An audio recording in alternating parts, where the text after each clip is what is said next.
शेर खान बाबा देखा तो बलूल बचा ले जब ले चढ़ा तर एक मछली खाए तब ले एक ठगोक ले बपका थी बाप तरिया जहां जाली लगा मछली पास आगे सागे ये तो ओई हो गट्टा बाकी डौकी सुते खटिया में डौका मुसरिया में तरिया जहां जाली लगा मछली पास आगे सागे देख बघिरा भी मंत्र मार के ठीक करत है बल्लू धर्म टुल्लू मार दट्टा बाकी सटके मारो भटके जाए बल्लू मारे छत में जाए सही हो जा बटखरदा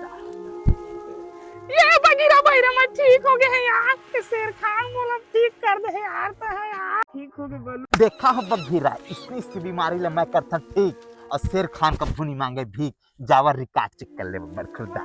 अब क्या करिया हो बल्लू ये शेर खान भैरे मैं शादी कर रहा शादी के बाद क्या करिया बटखरदा सुहाग रात मना है यार शेर खान ए बलू ठीक हो फिर सुहाग रात के दिन क्या करिया हो बल्लू सुहाग रात में मैं साड़ी उतार हाँ ए बोलू तो पूरा क्लियर है ठीक हो गए रे वाह मोर पुके मोर चेला के पुके अब क्या करिया हो बल्लू औ का कर हाँ यार शेर खान दो के साड़ी उतार हाँ तरिया जहां मछली झोला मछली पास सागे सागे